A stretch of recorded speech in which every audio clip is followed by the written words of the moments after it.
Всем привет! Вы снова на канале Рукавешка. Сегодня у нас в гостях художница Алина Копейкина, которая работает в собственном стиле енотопись. Выставляется от Нови Сада до Санкт-Петербурга и обратно. И фанатеет от Тайка Вайтити. А еще она дочь художника, музыканта и бывшего участника группы НОМ Николая Копейкина, которого я тоже снимал на своем канале аж 10 лет назад.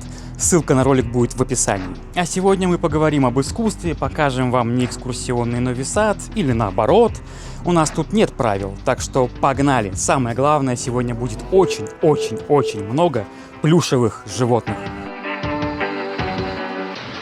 А это у нас пытошная, просто трэш, преступность. Еще я хотела иметь частное кладбище. Сейчас проверка еще одного тайного входа, и если нет, то ладно. Что привело ее к этому экзистенциальному свиному кризису? Блин, нам надо туда, а там рабочие. Я ищу своего аниматора. Я повелась на рекламу глистов в банке. Благодаря художникам в нашей жизни это не просто коробка.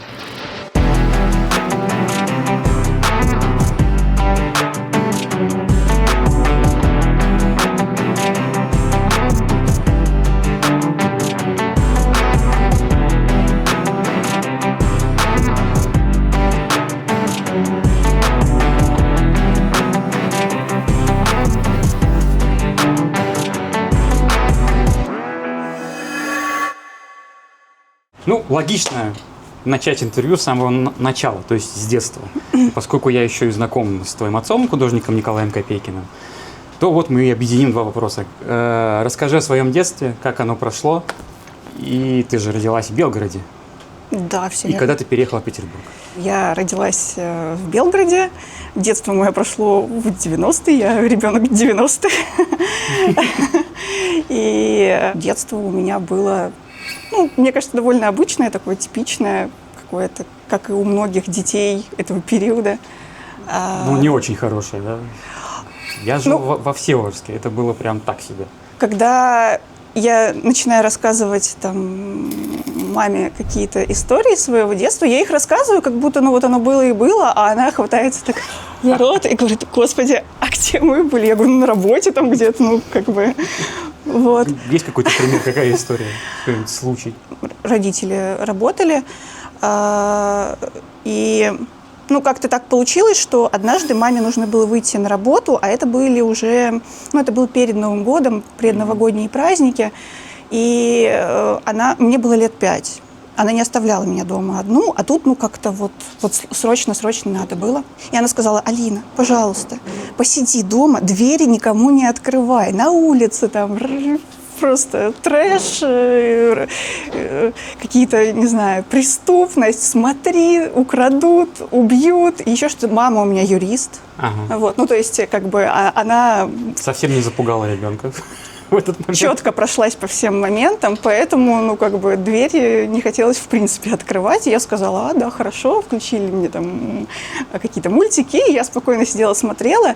Но это же был период, когда не было еще мобильной связи. Но, например, у моих бабушки с дедушкой, они жили за городом, и у них не было еще телефона. И оказывается, мама с дедушкой договорились, что он привезет елку, потому что Новый год, и он купил елки на всех. Ты ему не открыла, короче. Да, он приехал, долго звонил в дверь. Я на самом деле подошла, я спросила, кто, потому что это невозможно уже было слушать. Он сказал: Алина, это я, дедушка. Я уже стульчик подставила, в глазок посмотрела. Смотрю, дедушка стоит. Я говорю: дедушка, я все понимаю, я вижу, что это ты, но мало ли. Поэтому стой, жди маму. Вот это круто. Вот. И дед стоял, ждал маму, да. И, они до сих пор вспоминают эту историю, прямо что... маленький айтишник. Какая задача была поставлена, ту задачу ты и выполнила. Да, я в этом плане довольно такой человек. Мне сказали, что страшно, опасно, хорошо. Не всегда, конечно, я следовала правилам, но в экстренных ситуациях... в возрасте, когда начинают в голове ветер, там уже, да, наверное, все так делали. Конечно. Тан-тан-тан-таран. Так, я вижу какой-то вертолет. Где мы находимся? А это у нас пытошная, как говорил Владислав из «Реальных упырей». Это моя пыточная. Хорошая пытошная такая, кроссфит. Мы находимся недалеко от Штранда.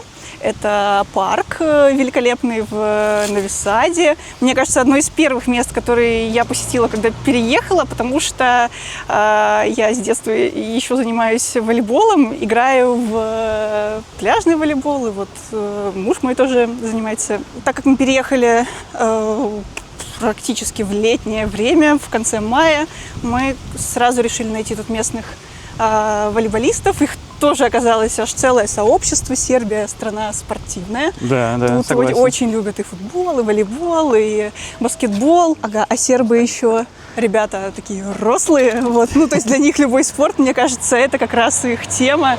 Поэтому найти каких-то местных спортсменов в комьюнити было делом Смотри, не очень великим. там еще флаг Югославии висит. А смотри, какая машина старая, что-то написано. Это какая-то застава, вижу. наверное, не знаю, это или итальянское что-то. Короче, Да. тут какое-то такое место прям. Ты знаешь про рослых сербов? Первый запрос, самый популярный запрос в Гугле был, когда русские стали переезжать. Почему ты забиваешь? Там выдается тебе целый список. И было, почему сербы такие высокие? Тоже был такой вопрос, но мой муж, он рост его 1,93 м, то есть он Ого. в России был всегда большой, ему всегда очень сложно было найти одежду на себя, потому что... Зайти в метро, не Ну ударившись да, головой. зайти в какие-то помещения, где были вот эти очень маленькие перекрытия, козырьки.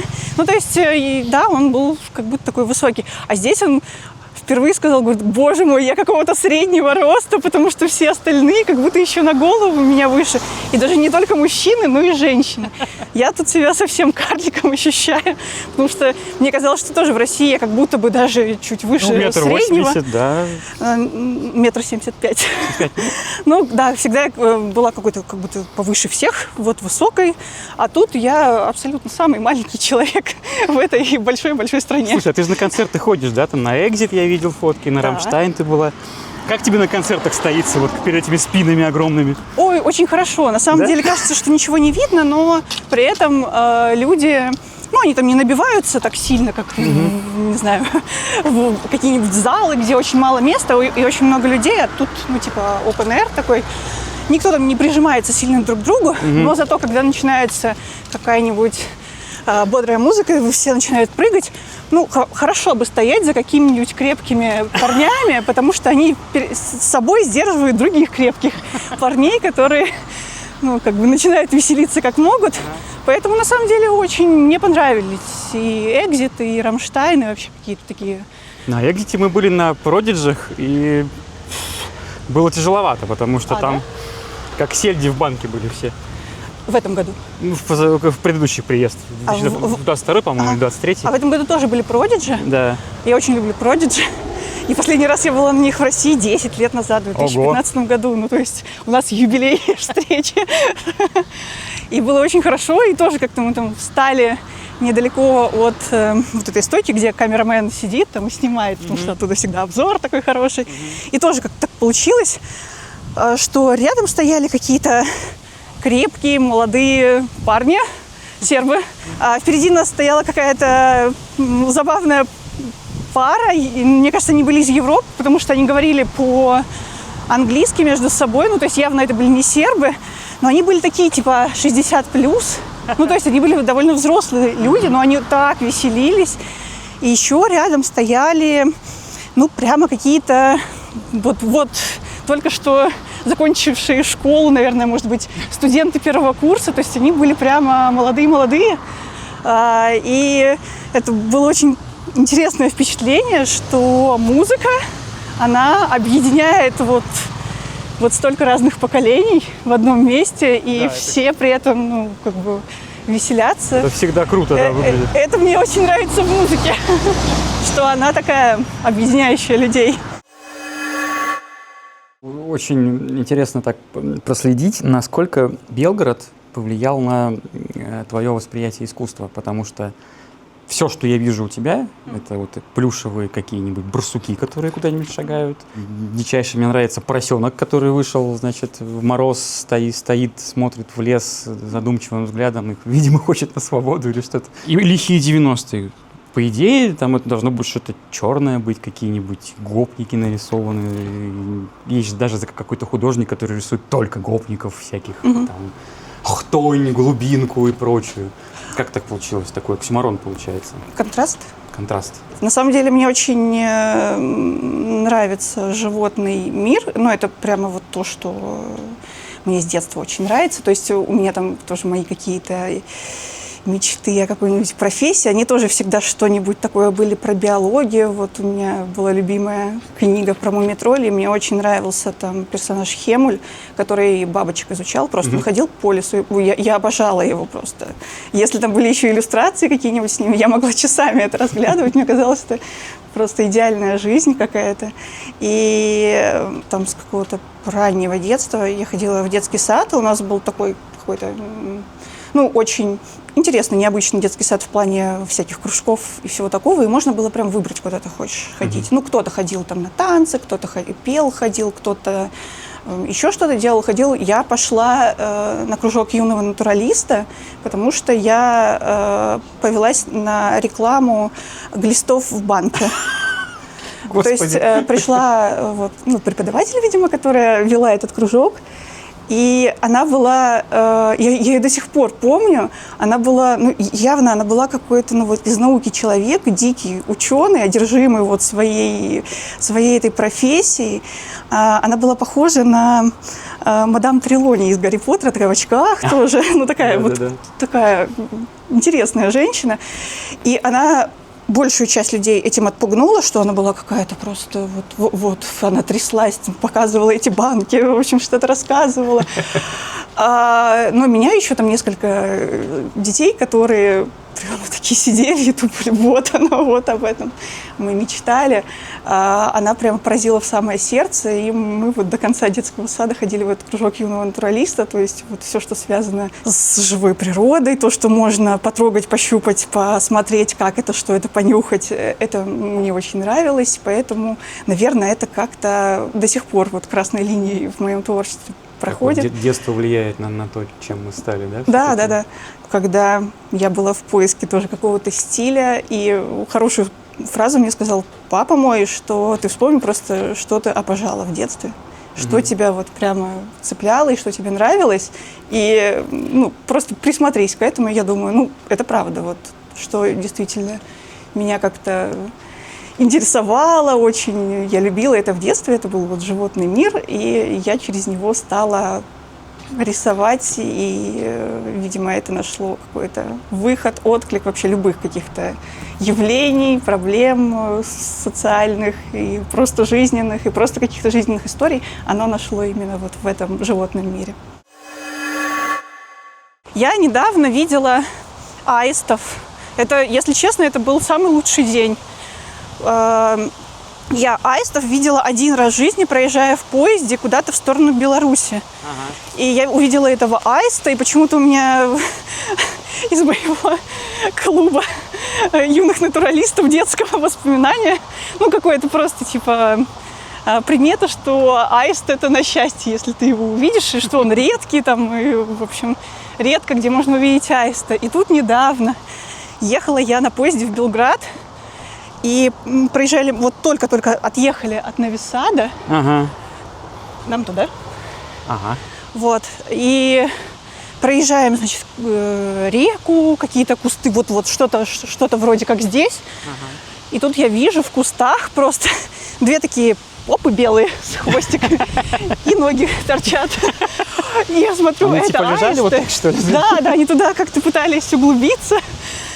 И я думаю, это же аисты. Ну, я их как-то по окрасу сразу поняла, что это аисты. На всякий случай погуглила, что это не цапли там никакие. Но я узнала их. Я думаю, это аисты, ничего себе.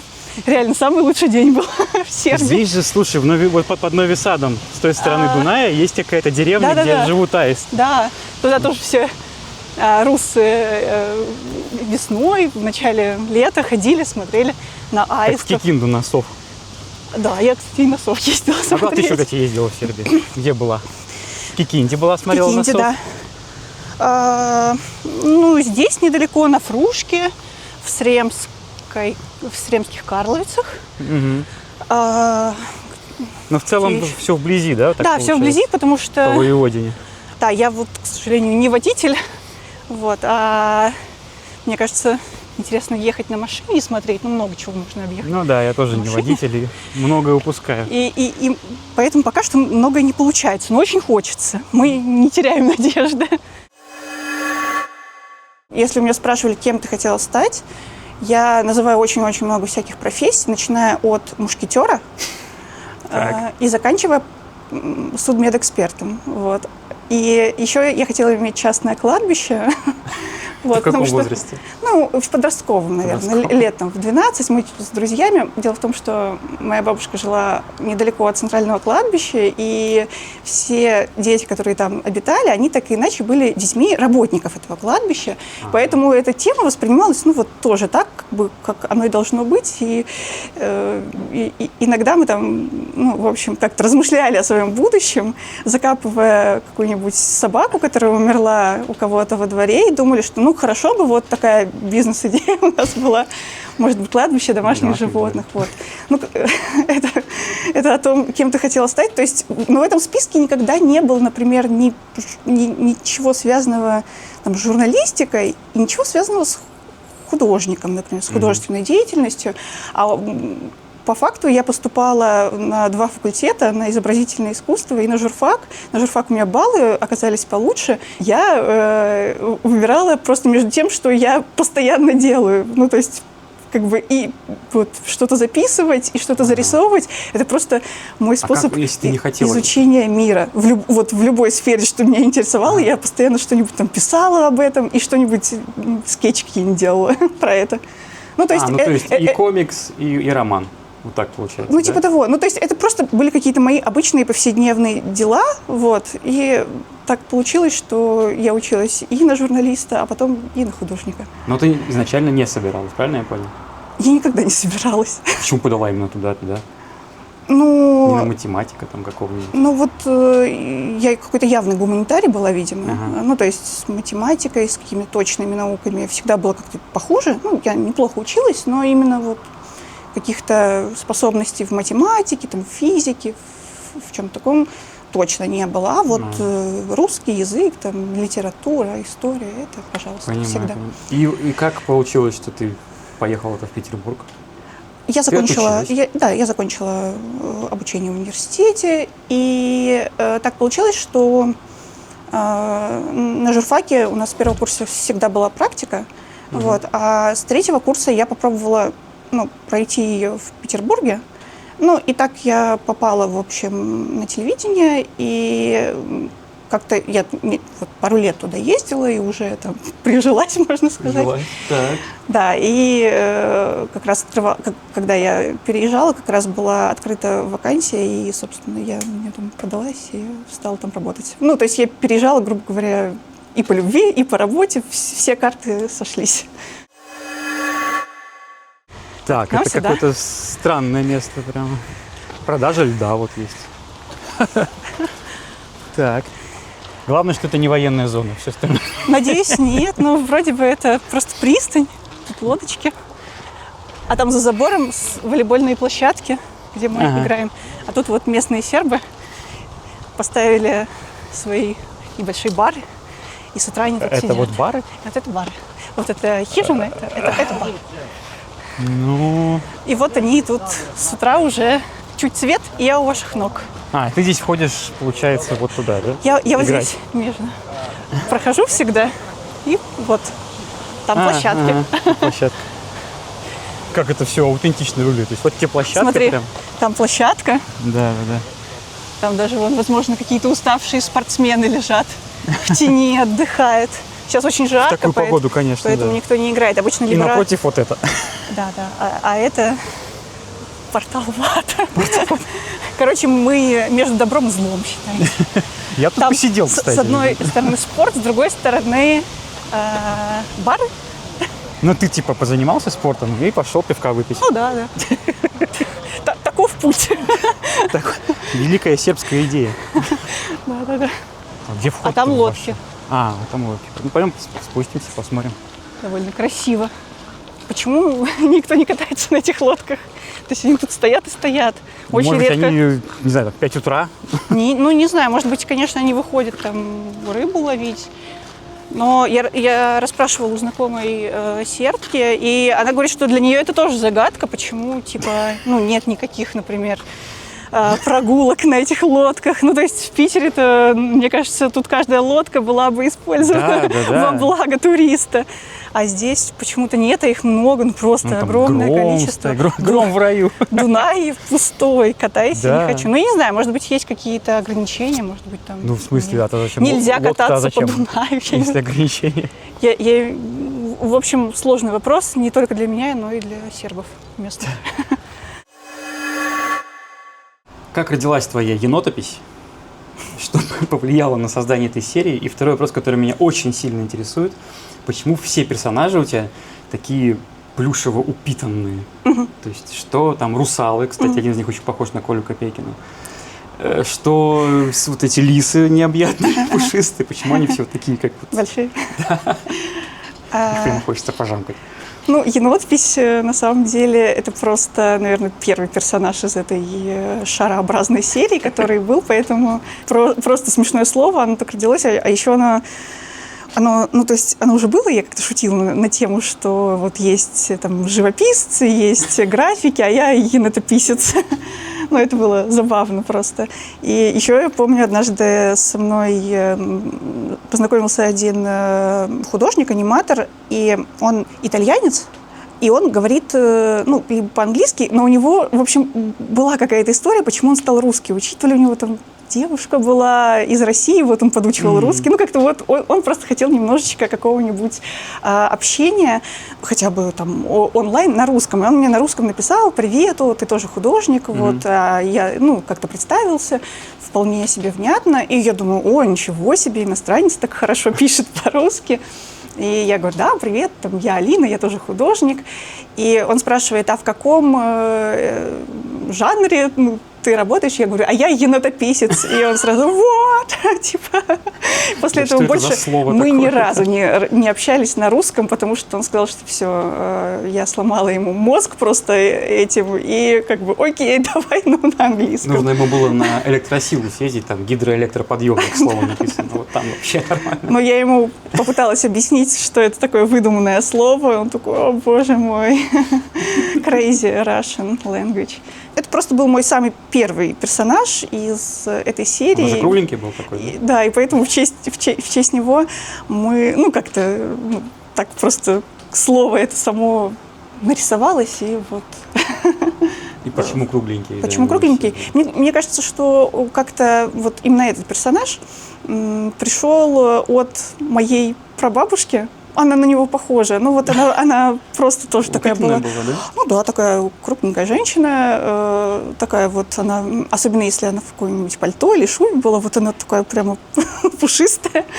И она была еще мой какой-то такой мотиватор. Она все время говорила: Алина, ты так хорошо рисуешь, у тебя вот прямо есть какой-то талант, зачем ты вот пошла в эту журналистику, такая опасная профессия, вот тебе рисовать надо, и вот до конца жизни она мне это говорила, и вот ее не стало, и в честь нее я бахнула этого енота, вот, и как-то он прижился, он сразу полюбился, видимо, какие-то такие личные истории, которые ты так сразу перекладываешь во что-то, в картину, в творческое.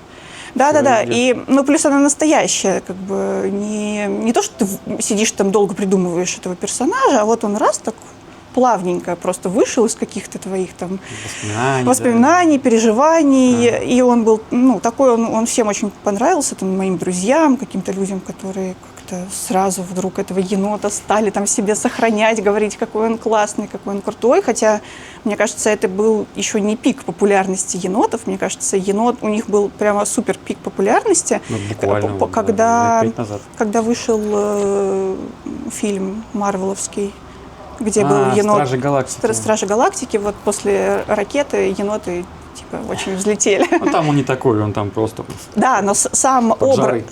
образ именно вот енота в какой-то массовой культуре, он стал популярным после вот и именно этого. Я почему-то подумал, Именно что... этого енота из Стражей Галактики. Может быть, как-то «Мумитроли» еще, ты же смотрела, разгадывала картинки. Они же очень кругленькие. Да-да. С носами. Все верно, все правильно. Ну, мне нужно было потом как-то стилизовать всех животных под... Ну, то есть сделать какой-то свой стиль, чтобы они были узнаваемыми. И, собственно, мы опять вернулись к совету, к пункту первому. Вспомни, что тебя радовало и вдохновляло в детстве. Ну, может быть, сейчас сильно очень радует. И мне кажется, мой единственный большой кумир в моей жизни – это Туви Янсен и ее «Мумитроли», и вообще ну, вот, ее подход к творчеству, ее подход ко всему, что она делала. Она плюс была еще и писатель, и художник. Ну, то есть вот такое комбо, которое мне тоже, в общем, очень, видимо, импонировало и подходило. И да, вот я вспомнила «Мумитролей», что они были кругленькие, классные и очень этим нравились детям, взрослым. И потом мне еще очень нравится художник Фернандо Ботера, колумбийский. Он изображал очень-очень больших округлых людей. Ну, у него эта форма шара идеальная, она просто его фишка была. Мне это очень нравилось, и его работа, и тоже его вот, творчество, его подход к творчеству, то, как он все это там, преподносил, свой стиль. Мне это понравилось. Я подумала, что форма шара классная, идеальная, бесконечная. Там на нее можно бесконечно смотреть, ей можно бесконечно восхищаться. Возможно, квадрат не такой любимый всеми, а вот шар – это хорошо. Спанч Боб только, если и все. Больше квадратных я не очень припомню. Спанч Боб хороший, да, тоже. Но вот шар мне больше нравится. Я, кстати, однажды шла с моими одногруппниками, с которыми мы изучаем сербский язык, но это было прямо в начале, только мы начали его учить, и вот мы шли после занятий по домам вместе, и тут к нам подбегает женщина такая, пожилая, вот, и на сербском начинает спрашивать что-то типа, а где здесь парковка, я не могу припарковаться, ну, в общем, как-то поняли это. Мы говорим, ой, извините, мы плохо говорим по-сербски, ну, правда, плохо тогда разговаривали. Так, сейчас, подожди, я вспомню. Хода тут нет. Как мы ходили. Так, не та. Нам надо вот там пройти. Господи. Через терник к звездам. Через терник к звездам. Блин, нам надо туда, а там рабочие. А там что? Ну, там проход. Тайный лаз на штранд. Ну, пойдем через рабочих. Какая разница? Да, они скажут, куда вы придете. Да, думаешь? Мне кажется, это в те прошлое российское говорит. Нет, просто я последний раз, когда Куда в верхней одежде прешь? Там здесь что, свинарник? Куда в верхней одежде прешь? пыталась пройти через тайный лаз, передо мной его просто вот так зашивали чем-то, потому что готовились к экзиту, и все дырки в заборе. Ну типа там же платный вход. Да, на самом деле мы не то чтобы не хотим заплатить за вход, просто было интересно именно вот этот путь между спортом и реальностью пройти. Тут еще он для пинг-понга стоит. А вот интересно, сейчас давай еще одну проверим. Давай. Сейчас проверка еще одного тайного входа, и если нет, то ладно. Я тут никакого вообще явного даже входа не нашел. Был еще один. Был еще один, если его еще... Ну, к сожалению, еще не проложило человечество народную спортивное. Тропу. Да, народную тропу сквозь забор. Поэтому ладно, пойдем как приличные люди. Ну, будем казаться приличными. Пусть думают, что мы спортсмены. Можно по воде пройти, но кого-нибудь из нас зовут Иисус. Да. Так и что про парковку ты рассказывала? Вот, про парковку. Вот, и женщина, которая к нам обратилась, она спрашивает про парковку, не знаете, где здесь можно припарковаться. Мы говорим, ой, извините, нет, не знаем, мы еще и по-сербски плохо говорим. Она такая, вы русы? Мы, да. И тут она вот на каком-то сербо-русском таком наречии начинает с нами разговаривать очень восторженно, что типа, ой, а у меня в России живет там двоюродный брат, ну что-то рассказывает там про своих родственников. А так как она заговорила немножко на русском, мы ее тут же стали очень хорошо понимать. Вот, я ей стала там что-то отвечать, ну там откуда мы, что, как. И, в общем, ну, мы долго с ней стояли, разговаривали. И потом она говорит: вы очень хорошие люди. Если захотите покататься на лодке, приходите ко мне на причал. Я вас прокачу на лодке. Так вот мы и поняли с тобой, почему они все стоят. Да, я спрашиваю, Нерабочие. а как вас найти-то на этом причале? Она говорит: очень просто. Выходишь на пирс и кричишь: бака Зора, бака Зора. Типа бабушка Зора. Вот так можно найти человека, чтобы прокатиться на лодке вместе с ним. Короче, да, они катают только хороших людей. Поэтому, Да. если вы хороший человек, приезжайте вот сюда, и надо на этом пляже орать бака Зора. Вот я не знаю, ну, может быть, да, она имела в виду какой-то пирс, где мы В общем, сейчас были с лодками. орите бака Зора тут. Хорошо, если мы идем по персонажам, откуда взялись русалы? Я прав, что это два закадычных друга, Коля, и второй, я забыл, Нет. художник. Васильев. Коля, Васильев и Копейкин, они уже потом как бы тоже влились в эту серию, потому что они тоже подходят по форме и содержанию. Пользуясь случаем, передаю привет. Да, это комплимент. Шар, наше все шар, идеальная форма, мы все чуть-чуть к ней стремимся. Однажды я задумала серию про русалок, ну, просто что-то у меня были какие-то мысли, что, ну, типа, были какие-то сюжеты про русалок, но изначально вот мне придумалась девочка-русалка. И я ей сразу как-то имя придумала, потому что у меня была, ну, есть знакомая, она такая довольно колоритная девочка, и мне она понравилась как персонаж, ну, то есть ее легко было нарисовать вот в моем стиле.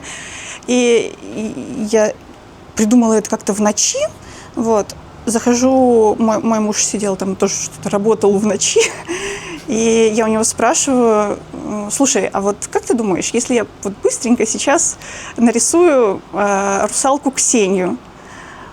Он так на меня повернулся, посмотрел, как-то тоже вышел из какого-то своего рабочего вороха дел. Такой говорит: а зачем рисовать русалку Ксению, если можно нарисовать русалку Сергея? И я такая: не вопрос. Ну, вот так как он сразу ей дал имя, он просто вот его откуда-то взял, там, из своей метавселенной вылетело это имя Сергей. И я думаю, так, ну, Сергей, может быть, у меня тоже есть какой-нибудь персонаж, который подойдет. И я вспомнила, у меня есть друг, его действительно зовут Сергей, но просто он тоже как-то всплыл из-за этого имени. И он отлично подошел под эту русалку. Вот. Он об этом знает, и мне кажется, ему очень нравится. Так, окей. Да, и вот так появился русалка Сергей. Интересно. Ну, как бы там, где есть русалка Сергей, может быть и русалка Николай. Почему бы и нет? Тем более вот они... слева направо, Сергей, Да, Николай. Если они так прекрасно ложатся в эту идеальную форму с хвостом. Куропатки. Они там то на Петроградке сидят, то еще где-нибудь. То в Нови Саде.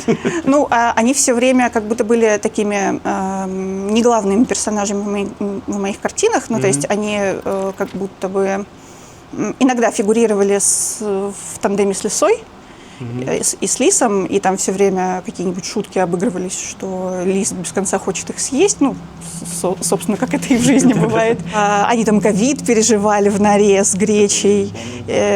Там кура сидела с гречей, а лис сидел с курой с гречей. Ну, в общем, все про жизнь, все про жизнь. И однажды я принесла какие-то картины в «Свиное рыло» на какую-то выставку. Ну, их много было, что-то я много всего наделала, нарисовала. И Коля Васильев, куратор, собственно, нашей галереи, вот, он такой: ну, своих куриц давай поставь там к стене. Я такая: почему куриц? Я тут принесла там и лисиц каких-то, и барсуков, и тут там куриц-то особо не было. Он говорит: ну, ты ж вот эту вот каплю такую вот пузатую рисуешь, ну, это ж как курица. курица, типа, ты же курицу все время рисуешь, по сути. Интересно, почему курица, а потом я думаю, ну, если вам показалось, то вам не показалось, а вдруг это еще один поворот в этом таинственном лесу, и раз он заметил вот эту форму, она уже не такая уж шарообразная, у нее там и нос есть, и она такая, как капля действительно стала, то, ну, почему бы не сделать эту курицу и тоже каким-нибудь главным персонажем? Почему же отдельно про нее не нарисовать какой-нибудь там какую-нибудь небольшую серию? Да, мы же, как вселенная Марвела, расширяемся во все стороны. Курицы, лисы, барсуки. Почему нет? Все смешалось. Люди, кони. Да. А кони тоже есть. Получается, курицы с тобой переехали в Новый Сад, раз они теперь уже здесь сидят. Курицы в Новый Сад? Ну, отчасти. Что-то осталось в Питере. Я имею в виду, ты как человек переехала, и они с тобой творчески тоже здесь. Ну, со мной все, по сути, переехали. Со мной русалки приехали, мы там... Все уже тут по полям гоняют, по местным, на картинах. Да. И курицы переехали. И русалка Сергей, кстати, он нашел своего сербского брата Серджина. Вот, он такой более темноволосый, у него отличные такие шикарные большие усы, борода, он лежит на Дунае, радует глаз прохожих. Вот, да, ну, как бы что-то перекочевало и даже немножечко стало с местным колоритом.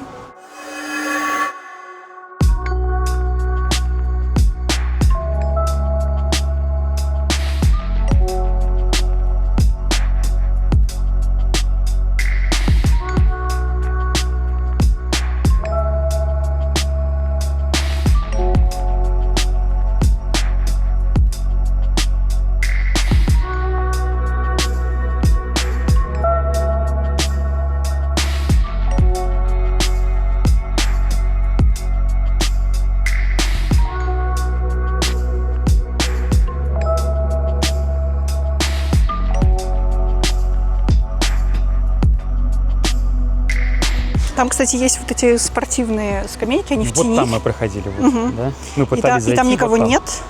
Да, вот те кусты. Это был наш тайный лаз. И вот те кусты. Ну, пойдем посмотрим Штранд. Я, кстати, не был тут ни разу. Ну, в общем, так из того, где можно остановиться в тени, это как раз вот эти спортивные скамейки, потому что они под деревьями. Там можно сесть и, наверное, не получить тепловой удар. Так, Штранд. Расскажи, что такое Штранд? Осторожно. Штранд – это большой парк на берегу Дуная. Наполняется жизнью больше к выходным, потому что все жители Нови Сада обожают здесь проводить время, сидя на пляже, либо просто на газонах. Очень любят устраивать здесь пикники, вот очень любят всякие, какие-то небольшие активности, типа бадминтонов, разных там игр с мячом, запускание змей, летающие тарелки. Фрисби, да. Летающие тарелки. Вот. В выходные здесь очень много людей. Сейчас тоже в целом немало, но вот в выходные тут как будто все забито, особенно если хорошая погода. Вот, кто-то любит купаться, кто-то загорать. Здесь очень часто здесь проводят всякие спортивные мероприятия, вот, прямо на разные какие-то виды спорта, а может даже на какие-то смешанные штуки. У меня друзья тут участвовали в каком-то просто, не знаю, я называю это адский забег, просто по воде, по всем каким-то сложным препятствиям. Но, в общем, парк очень классный.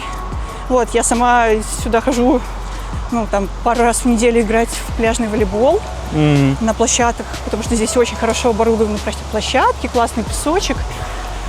Вот, поэтому Штранд прямо... При том, что я смотрю, здесь мост. Да. Но вода тут чистая, да? Тут можно купаться. Да. Но я не купалась ни разу. Нет, кто-то купается, но мне кажется, нет. Дунай все-таки такой, грязный, судоходный. В общем, но при этом пляж разрешенный. Да, люди купаются, но мне как-то не хочется почему-то. Вот, знаю, многие пойдем посмотрим, сербы, им очень нравится река Дрина, которая на юге Сербии, там, где вот озеро супер учаться. Там вот, говорят, классно. Она прям вот такая, как у нее есть течение довольно быстрое, но она чистая, вот она для купания очень хороша. Дунай, ну, такой. А, вон там, кстати, вот здесь объявление, что запрещено, да? Строго забранено купание, да? Здесь, да, там вот есть оборудованный пляж, где люди купаются, там можно. Интересно. Интересное разделение. Ну, может быть, здесь как раз близость к этим лодкам, поэтому не особо. Строго забранено. Сербы такие, ага. Да. Все купаются вон там. Ну, такая жара, на самом деле, все понятно. Ну да. Как бы, если перегреться, то и в Дунай полезешь, и счастлив будешь, и рад. Мы играли утром в волейбол, у нас была тренировка, и как-то никого не было, был только вот тренер, с которым мы занимаемся, муж мой и я. Ну, и как-то, ну, может, еще какие-то пары там волейболистов кидали мяч через сетку.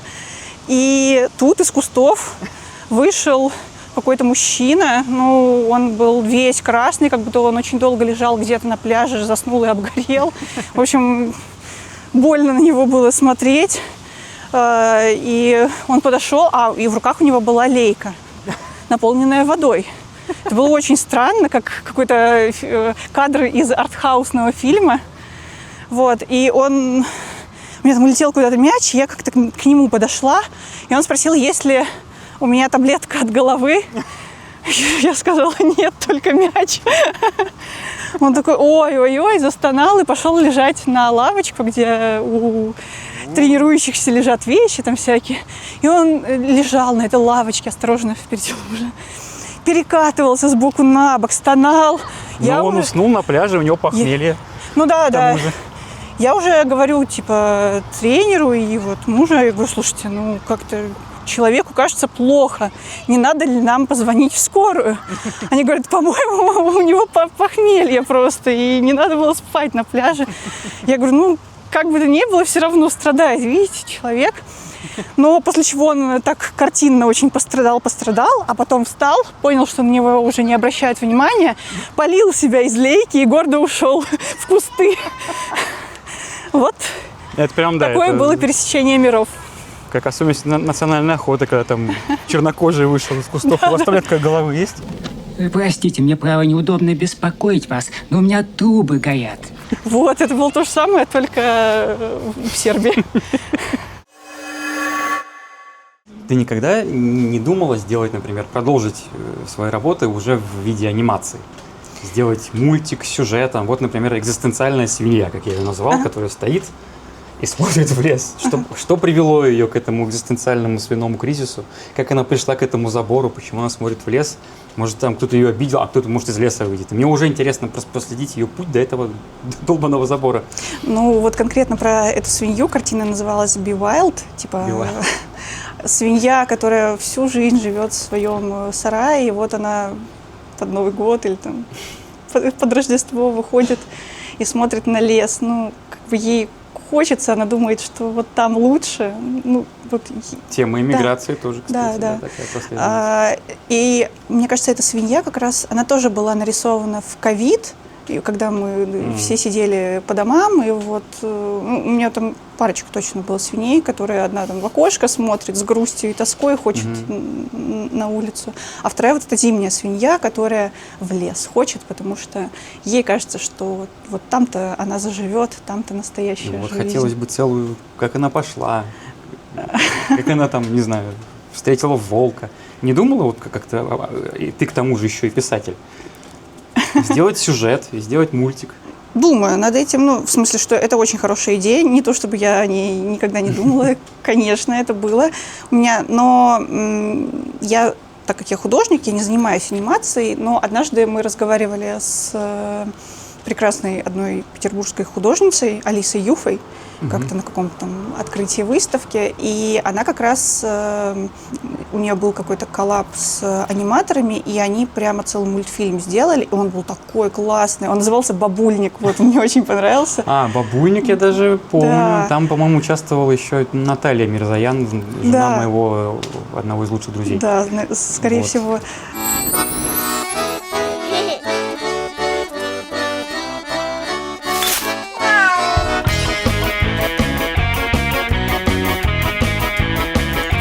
Ну, что-то как-то я была просто в восторге от этого мультфильма и о том, что ну, вот как раз все ее персонажи были ну, просто заанимированы, то есть их никак не испортили, их никак, они были настолько такие живые, как вот на картинах у нее. И я говорю, вот я тоже так хочу, и она сказала, говорит, ну, Алина, тебе просто надо найти своего аниматора.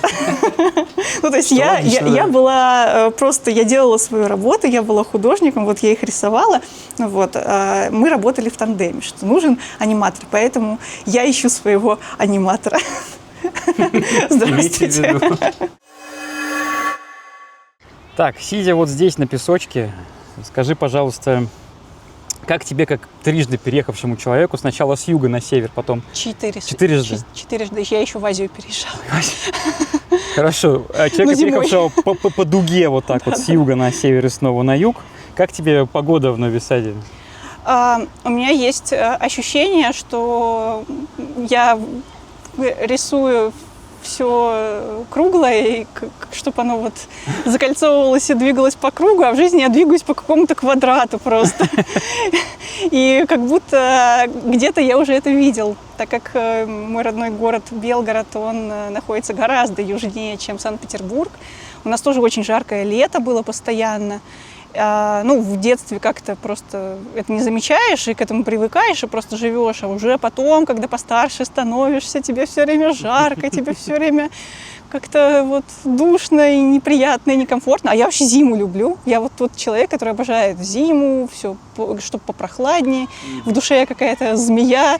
Я говорила, что я Волан-де-Морт, я змея Волан-де-Морта, которая вот возле камня будет лежать где-нибудь в тени. Вот. Хорошо, чтобы еще дождь шел сверху. Вот, я такой же, да. Но, и мне кажется, когда я переезжала из Белгорода, и вот это была один из причин, по которой я переехала, потому что мне хотелось жить в более холодном климате. Мне нравится климат Санкт-Петербурга. Не многие его любят, но я люблю. А потом мы переехали вот в Сербию, и Нови Сад, он такой по масштабу небольшой город, ну, по сравнению с Питером тем же. Но вот такое ощущение, как будто бы я снова вернулась в Белгород, потому что вот по масштабу он примерно такой же, ну тоже такой же небольшой, камерный, все тут друг друга знают, каждый сосед там другому соседу каждое утро привет говорит.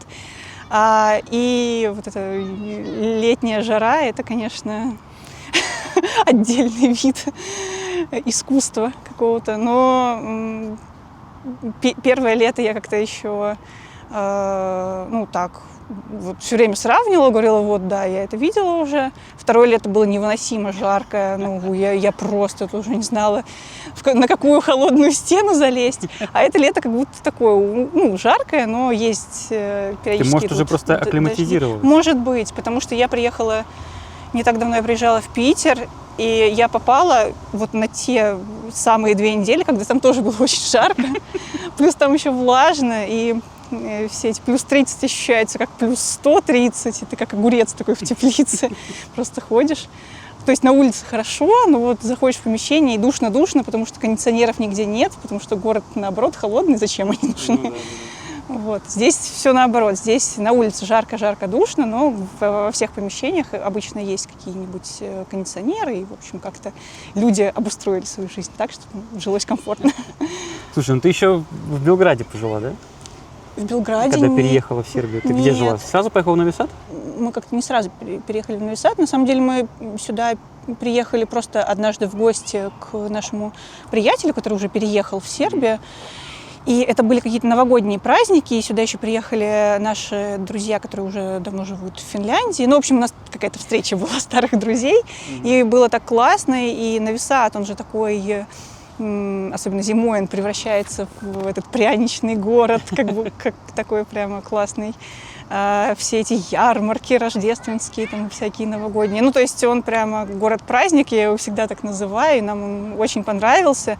И когда мы уезжали обратно, ехали в аэропорт, и наш приятель подвозил нас на арендованной машине, и у нас посреди просто дороги сломалась машина, задымился двигатель, Нормально. И мы опоздали в аэропорт. Ну, как бы мы еще так переглянулись с мужем, смотрим друг на друга, типа, Ну, мы же не бросим нашего друга в беде, у него же такого никогда не было, как же мы его тут оставим одного с этой машиной, мы же не будем сейчас ловить быстрое такси, ехать. И мы не бросили, вот, просто радостно потусили здесь еще несколько дней, сдали там билеты, обменяли, и потом улетели, и у меня уже потом возник такой план, что а не попробовать ли нам пожить в Нови-Саде, и, в общем, шалость удалась. Это в каком было году? Это В уже 2023. 23. Ага. Надо вот там вот постоять под краном. Да, как дедули. Там после тренировки все стоят под этим краном. Ой, Там еще офигенно. есть Я бы душ. сейчас постоял бы там. Какие-то, может быть, ты замечаешь культурные отличия сербов и русских, которые прямо вот удивительны для тебя, например? Я как-то даже не по странам разделяю эти отличия, а вот север и юг. У людей, которые живут ближе к северу, и у людей, которые южнее живут, вот у них есть какие-то отличия. Ну, мне кажется, что южане, они такие более общительные, очень открытые, вот они там со всеми соседями. Громкость звука повыше. Да, сильно. дружат, они очень громко общаются. Для них это, ну, просто обычная такая жизнь. А чем дальше ты идешь на север, тем люди такие более замкнутые, более закрытые, вот более такие, не знаю, даже в чем-то, может быть, спокойные, размеренные, немножко стеснительные, ну, не стеснительные, но вот есть такое. Мне кажется, на юге всегда проще найти друзей, потому что там каждый тебе сразу и друг, каким бы он там впоследствии не оказался, но все довольно открытые. Вот, что в Сербии, что в России. А когда я переехала в Питер, ну, и от меня люди даже немного шарахались, потому что я каждого обнимала при встрече, ну, как будто мы уже знакомы, типа, чего бы нам не обняться. И каждого на прощание обнимала. У меня некоторые люди просто стояли вот в таком ступоре, типа, что она делает? Почему она вторгается в мое личное пространство? Я как коренной петербуржец такой тоже, мне в Сербии поначалу было очень тяжело. Да, что тебя там постоянно... Я вроде как открытый человек, но когда оно постоянно вот это открытое, ты У меня тоже начинаешь шарахаться. мой хороший друг, вот он тоже родился в Петербурге, все время там прожил, он 2 метра ростом такой, он все время сжимался, когда я его обнимаю, а потом он привык, и теперь это тоже вошло в его привычку. Он тоже, ну, как бы хороший, социальный, в плане очень контактный, общительный человек, но его вот именно вот это вот какое-то приближение другого человека в его личное... Чем ты встал рядом со мной? Ну да, еще и чего ты меня там обнимаешь на прощание, что мы же и так сказали друг другу «до свидания». Ну, это забавно, но на самом деле мне и то, и другое нравится. Вот. Климат, конечно, хотелось бы попрохладнее, а с другой стороны, если бы не вот это географическое положение, а вдруг бы и люди были другие, а вдруг бы не так радушно все нас встречали. Ну да, потому что, мне кажется, все русы отмечают, что сербы очень такие приятно гостеприимные. Ну, вся Россия находится севернее, поэтому она как бы вся отличается. Что получается. очень общительные, очень такие контактные, и, ну, как бы легко всегда находить какой-то общий язык. Кеса не треба, серия твоих картин. Скажи, пожалуйста, что это такое? Это попытка пережить кризис иммиграции или это там, с юмором, без юмора, грустный какой-то кризис, не грустный? И она же везде летает, там, над Новым Садом. Для тех, кто не знает, «Кеса не треба» — это первая фраза, которую выучивает любой эмигрант русский, может быть, и не русский, в Сербии. Это «пакет не нужен», «мешок не нужен». Когда в магазине ты идешь, каждый день ты приходишь в магазин, тебя спрашивают, «Треба ли кеса?» «Кеса не треба». И ты вот это первая фраза, которую ты выучиваешь. Поэтому серия работ, она называется самой первой главной фразой наших малышей.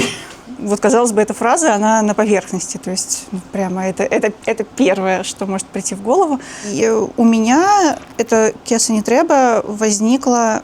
Я большой поклонник творчества режиссера Тайки Вайтити. И у него, как по мне, самый там крутой, знаменитый фильм «Реальные упыри», а у него есть там тоже такие побочные персонажи, 2 полицейских, которые там постоянно приходят, и они там постоянно забивают на весь трэш, который происходит, потому что им кажется, что все нормально, но обращают внимание на какие-то незначительные мелочи. Они довольно смешные были, и он сделал отдельно про них сериал. Вот. Он назывался «Паранормальный Веллингтон». Ну, многие говорят, что, наверное, он не такой крутой и популярный, вот как «Вампиры» были.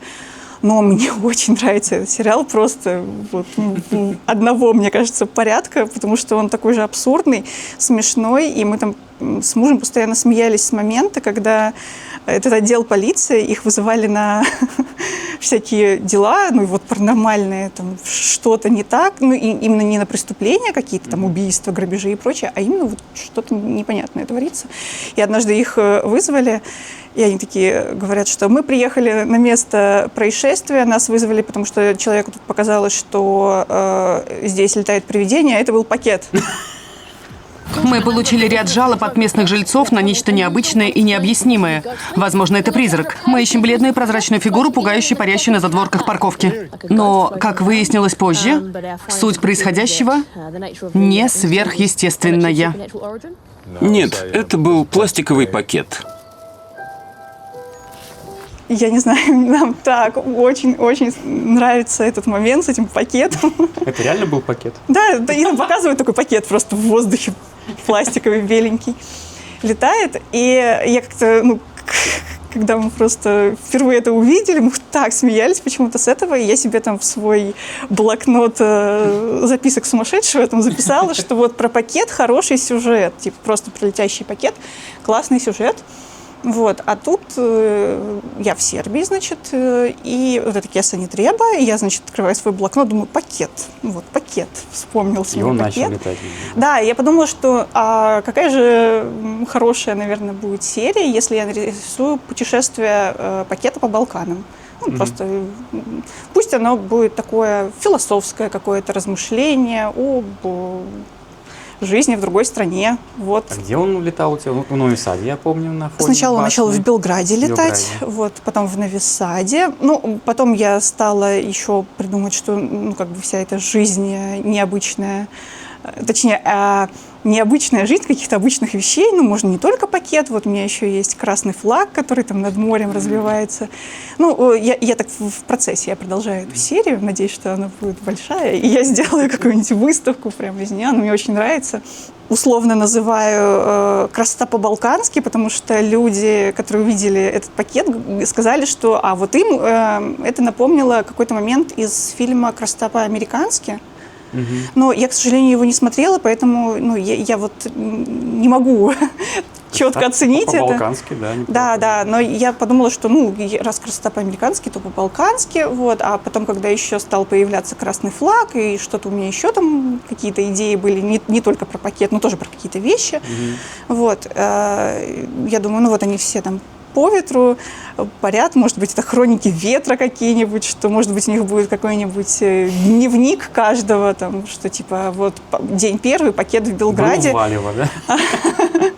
Летал над Земуном. Видел все. Ну, то есть, да, у меня эта серия так в процессе еще осмысления. Она такая философская и даже с юмором получается все равно. Ну, и с юмором, и без, потому что у всех разные, оказывается, впечатления.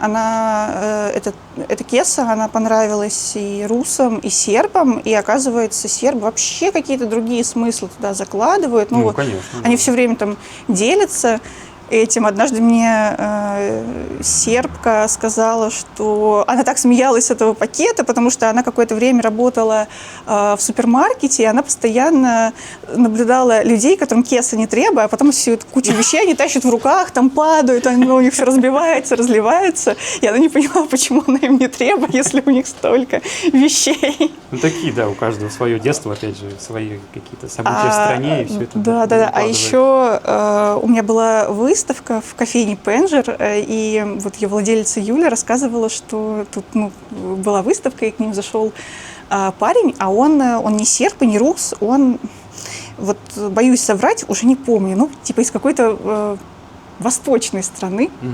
Он долго стоял возле этой Кесы, рассматривал и говорил, а это же и моя первая фраза, которую я выучил в Сербии, потому что... Фраза любого видео. Да. Я вот, она ему рассказала, что это вот русская художница, она вот обыграла этот момент, говорит, а это и моя первая фраза, типа я очень понимаю, о чем эта картина.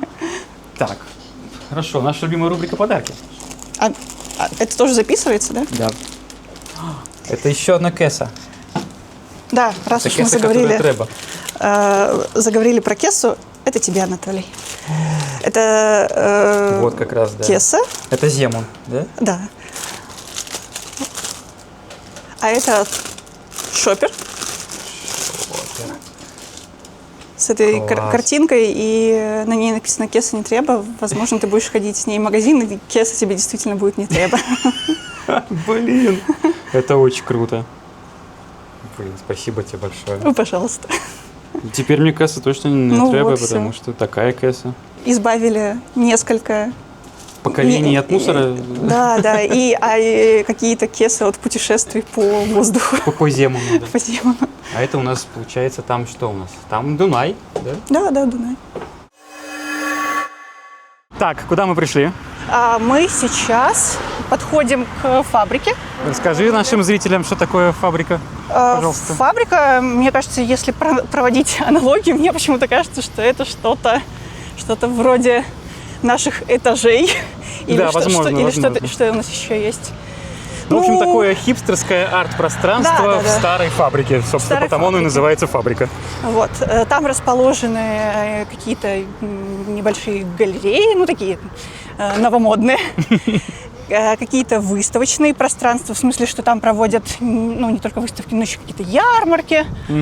Вот, какие-то образовательные штуки, по-моему, здесь французский, забыла, как точно называется.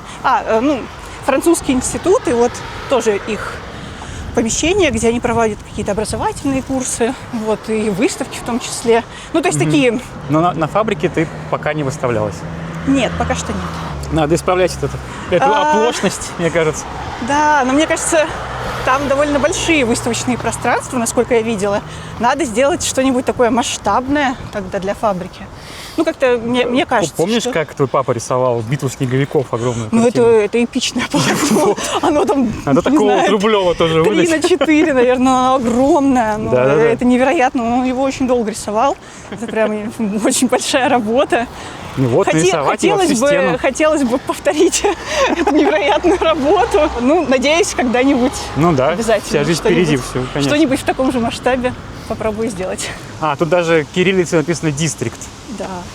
Кстати, ты как изучающий сербский язык человек, скажи мне, тебе больше нравится кириллица или латиница? Мне больше нравится латиница. Латиница? Я Серьезно? волей-неволей, но я в нее скатываюсь, постоянно пишу. Мне казалось, что тебе кириллица понравится как раз, как художнику. Ну, мне Она нравится такая больше. более, знаешь, как мне кажется, с крестами вот с этими, да. Да, но мне кажется, просто в какой-то обычной жизни переписке в телефоне тебе сложно выискивать эти кресты, кириллица. А вот в латинице эти буквы, которые отличаются немножечко, там, дополнительные, их легко найти, поэтому я и больше латиницу использую. Чисто Я не знаю, почему, и мне в письме тоже ее удобнее использовать. Почему-то. Чисто вот из таких прагматичных получается. Наверное, да. Вот, я упорно продолжаю писать кириллицей. Да? Хотя мне вот выискать эти кресты, как ты говоришь, это прям сложно, да.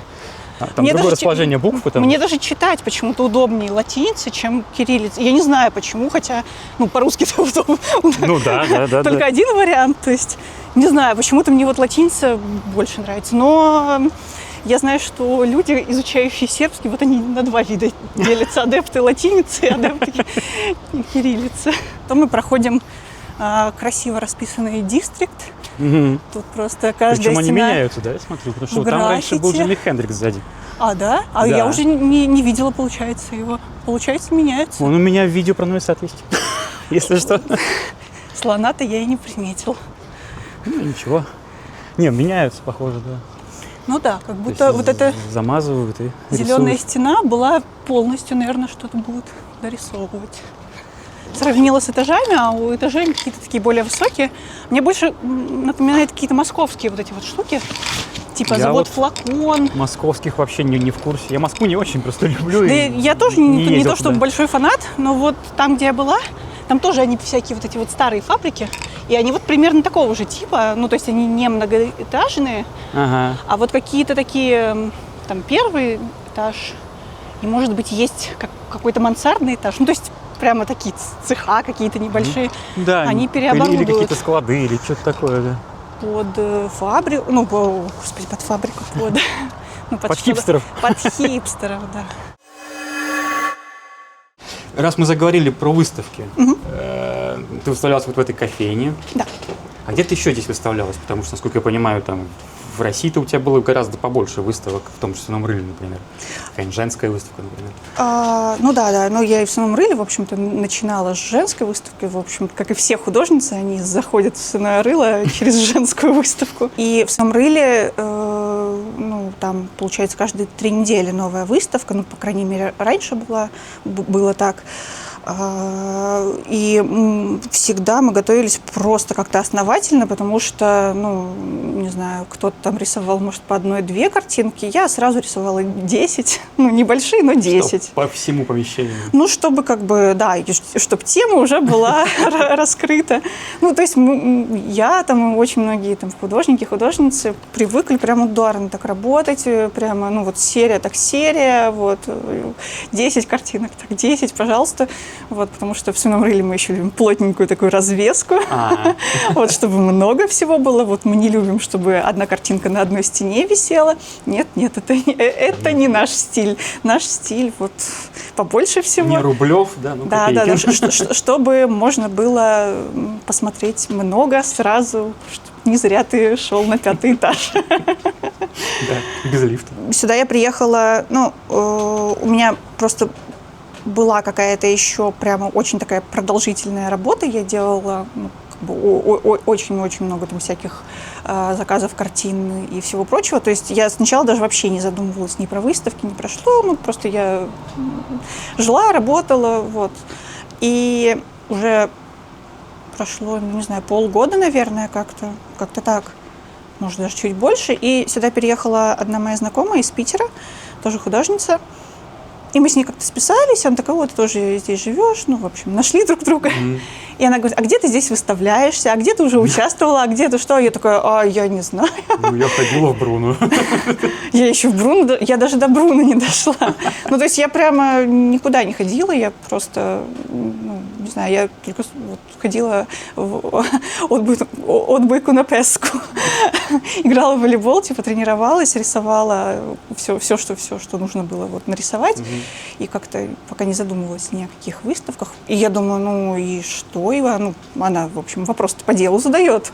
А чего это ты переехала?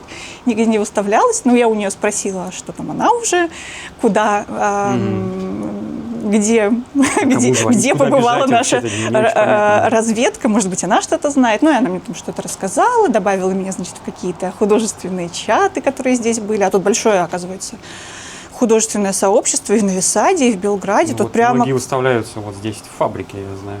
На самом деле везде что-то где-то происходит. Просто я как-то этим сразу не интересовалась, скажем так, потому что у меня были дела. А тут я думаю, правда, чего я сижу, что я тут сижу, надо ж как-то и узнать, начинать. И так я познакомилась там сразу с какими-то художниками-русами. Как-то на какой-то тоже выставке, ярмарке я познакомилась с сербской художницей, которая мне тоже понравилась. Она просто тоже рисует зверей, животных, какая-то у меня такая прикольная вселенная персонажей. И так потихонечку я стала общаться с кем-то. Все в целом такие ребята открытые, все делятся какой-то информацией. Маленькая страна, комьюнити тоже очень близкая друг к другу. Да, поэтому это какой-то нормальный опыт, обмен. Слушай, а у тебя же есть шопер, да? Наверняка какой-то еще мерч есть, футболки? Футболок нет, есть зонты. Зонты. Ты не думала, может быть, на ночном базаре выставиться? Нет, ночной базар, как мне кажется, именно для художников, которые рисуют там картины и прочее. Не знаю, может быть, кто-то имеет в этом какой-то успех. Насколько я знаю, керамисты, да. Потому что это можно все пощупать, потрогать, посмотреть. А картины... Шопер тоже можно? Да, но изображение, картину или что-то такое хочется все-таки выбирать при свете дня. Как-то мне хочется. То есть для нас, художников, все-таки свет – это главное. У меня однажды была выставка в баре, очень хорошая, все классно, но после этого я поняла, что как только в зал входит диджей, свет выключается, поэтому либо гоните диджея, либо включайте свет, но это такое, это довольно специфично.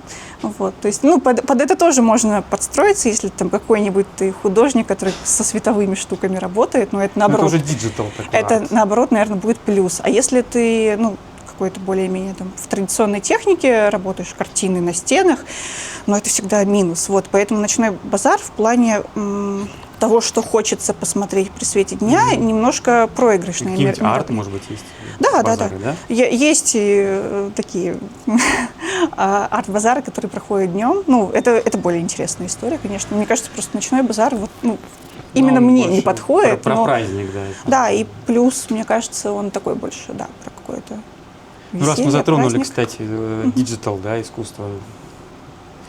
Ты больше работаешь, или вообще всегда, да, работаешь в классической технике? Акварель?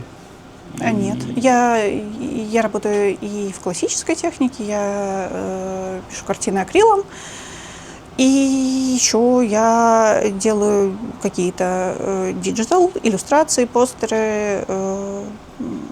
Именно на компьютере? Да. А в каких ты программах училась? Я училась в такой легкой программе с Paint Tools AI. Это японская программа Вообще для не рисования манги всякой и все А. такое. Но она на самом деле такой фотошоп на минималках. Типа там просто убраны все, что ты можешь, наверное, делать с изображениями. Ну, тут какие-то расширенные функции такие. И ты только рисуешь. Вот. А потом, ну, и на Photoshop там перешла. Но на самом деле, в целом, в любых, мне кажется, редакторах, в принципе, один и тот же рисование. Слушай, ну хорошо. Я тоже, на самом деле, мне кажется, художник, он есть художник. Там палкой на песке он рисует. Или Ну на да, компьютере рисует. это просто инструмент. А вот нейросети, например, говорят, что они убьют искусство, убьют художников, профессию, там, не знаю, чуть ли не семью тут захватят заложник. Как ты относишься к нейросетям? Да, Испытываешь ли какие-то вот прям...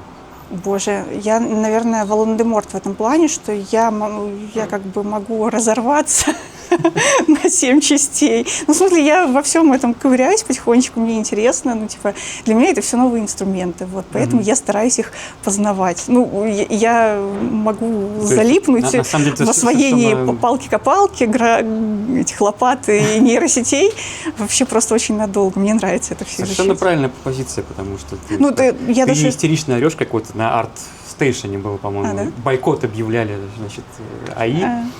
Что все долой АИ, художники. А остальные такие, ну ладно, мы будем рисовать, нам нравится. Не знаю, но мне кажется, что на самом деле в чем-то даже упрощает, в чем-то помогает. Мне нравится все это дело.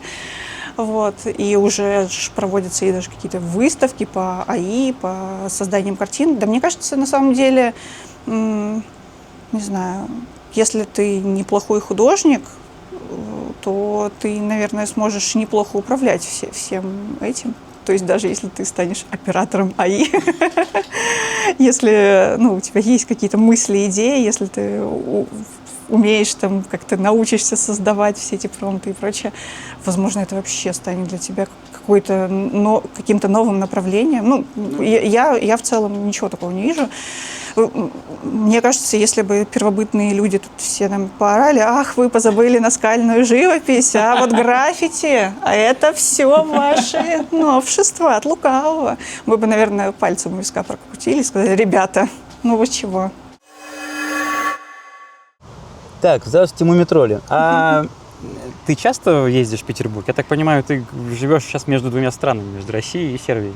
Ездишь туда конкретно зачем-то, выставиться в свином рыле или просто с друзьями встретиться и потусить? Скорее всего, вместе, и накапливаются какие-то дела, которые там остались в Петербурге, и встретиться с родными, друзьями и близкими, и, конечно же, что-то нарисовать для новых выставок в свином рыле, потому что вся эта история, она не закончилась, я не хотела бы ее заканчивать, я как-то...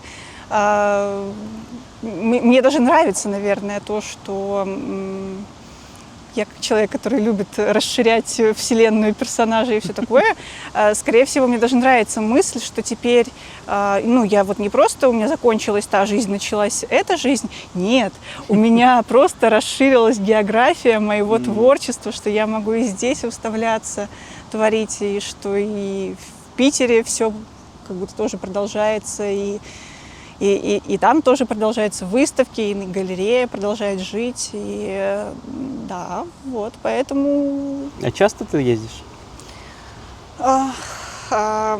Последнее... Или когда зимой дождь идет, вот тогда только. Вот я недавно была, буквально 2 недели назад я была в Питере, вот, а до этого я была зимой. То есть раз в полгода наверное, примерно. Ну, если получается, то да. Вот. Хотелось бы, может быть, и чаще, но цены на билеты просто космические. Это невероятно, конечно. А ты ездила вот в детстве, помнишь, когда ты учишься, например, в школе, а потом на лето тебя отправляют к бабушке в деревню? Ездила так? Ну, у меня Помнишь это ощущение, когда ты возвращаешься с деревни обратно в город, и у тебя все другое там как будто бы? Моя бабушка, ну, у меня не было как бы такой прямо супер далекой деревни, потому что Белгород, он небольшой, и там деревня просто начиналась сразу, когда, ну, как бы за городом, то есть любой загородный там населенный пункт, это уже считалось, ну, вот какая-то там деревня, ну, не деревня, ну, так не называли, но уже какой-то загород, вот пригород, и вот ты туда к бабушке едешь. У меня бабушка относительно недалеко жила от города, но у нее, да, тут был свой дом, вот огород, и вот, да, было такое. Это, мне кажется, было самое мое лучшее время в детстве. Моя бабушка до сих пор вспоминает и говорит: Алина, вот помнишь, ты когда приезжала, я приезжала на все лето, просто не возвращаясь домой, ну так иногда, может, приезжала, но в основном я все время там проводила время, и бабушка всегда говорила: помнишь, как ты говорила, я хочу жить привольно? Я говорю: да, конечно. Ну, потому что мне кажется, что как раз наши бабушки, дедушки, которые жили не в городах, а вот где-то в пригородах, они и давали нам это классное ощущение свободы, которое сформировало и наши самые лучшие воспоминания из детства. Ну да. Ну то есть я имел в виду, чувство новизны-то было, да, когда ты возвращалась? Когда Или поскольку возвращалась, ты да. рядом жила, то особо не было такого, что старое новое место, знаешь? У Ну, меня не то, просто что- дача была очень далеко. Если я уезжал, то я возвращался уже по осени. Ага. И все как будто бы вот я все помню, но все другое. У меня, наоборот, было, как будто ты приезжал, и было такое: о, наконец-то можно просто включить воду и помыться, когда захочешь, а не греть там, нагревать воду. Ну, то есть такие какие-то просто бытовые условия как будто становились полегче. Вот. А с другой стороны, ну, казалось, ты живешь это лето, и вообще тебе плевать на все условности. Вот. Ложился спать в кроссовках, и спасибо, что домой пришел. А от Питера какие ощущения, когда ты сейчас приезжаешь? Вот от Питера есть такие Вот такие, ощущения. Мне кажется, просто, ну вот эти за 3 месяца в Белгороде немного было изменений. Ну, там, может, лавочки перекрасили, может быть, там какие-нибудь заборы перекрасили, то есть как-то немножко обновили все вокруг. А вот когда ты приезжаешь в Питер через, ну, там, полгода, может быть, больше, ну, даже за полгода есть изменения. Например, я еще живу в Адмиралтейском районе, и его сейчас активно застраивают, там как раз строят новые всякие кварталы. Вот я как не приеду, там новые дома вокруг все время вырастают. Я думаю: ого, ничего себе, так быстро. Что-то здесь там прямо ароматы пошли. Так, ладно. А тут туалет. Ну где еще сесть? Возле туалета. Лучшее место. Так что, да, вот, наверное, когда еще город быстро там развивается, что-то там постоянно строится, такое и есть. Ты приезжаешь, ага, плюс 3 новых дома рядом выросло. Ну, понятно. Раз мы затронули тему АИ, там, путь художника, то давай задам тебе такой вопрос. Что тебе больше всего нравится вот в своей профессии? Но мне кажется, что, в принципе, работа художника, если в широком, вообще очень широком ее смысле брать, не только тот, кто рисует картины, но и те, кто занимается дизайном, архитектурой, это, в принципе, профессия, которая будет всегда. Ну, то есть, ну, вот прямо навсегда будет, потому что люди точно не захотят жить в каких-то бетонных коробках, они захотят, чтобы у них там и дом был красивый, и вот еще что-нибудь, и чтобы им было приятно. Хрущевки имеется в виду, да? Ну, типа того. Но им в любом случае как-то захочется украшать свою жизнь, чтобы кукушка не улетела у них в какой-то момент от... Надеюсь, она будет толстенькая такая, кругленькая кукушка. Да, мне кажется, что это просто ну, в широком смысле, это одна из тех профессий, которые точно вот не умрут, а, возможно, будут трансформироваться в каком-то виде вот с появлением тех же АИ. Но все равно она останется. Мы ребята, которые хотят, чтобы жизнь вокруг была прекрасна, и художники в том или ином там, направлении, они, думаю, да, они всегда будут нужны. Благодаря художникам вот, наша жизнь — это не просто коробка и отсутствие там, деревьев под окнами и, не знаю, и еще чего-нибудь. И Природа главный художник, да? да, но человек же тоже как-то обустраивает, вот, строит города, как-то делает все это для себя любимого и близких вокруг красивым, чтобы это было удобно. Вот даже возьмем какую-нибудь комнату, вот здесь украшено все фотографиями, вот красивые контрасты, то есть тебе приятно смотреть на это помещение, тебе здесь приятно находиться, и спасибо, наверное, дизайнеру интерьера, который приложил свою руку к этому. Художник, опять же. Да. Вот, ну то есть мне нравится в этой профессии, что она как будто всегда в том или ином виде она будет, то есть она довольно широкая, она довольно уже там протоптанная не одним поколением художников, и я думаю, что каждый тут себя где-нибудь найдет. Ну и мне еще нравится, что очень много направлений, в которых ты можешь работать. То есть ты, ну, если, больше да, если ты не зацикливаешься там, на чем-то одном, не думаешь, что вот я всю жизнь буду сидеть рисовать картины маслом на холсте или там акрилом на холсте, ну, пробуешь что-то еще, ищешь себя, вот, то, возможно, ты там и стиль свой любимый, прекрасный адаптируешь под что-то новое и вообще только-только расширяешь свои возможности. Мне очень нравится.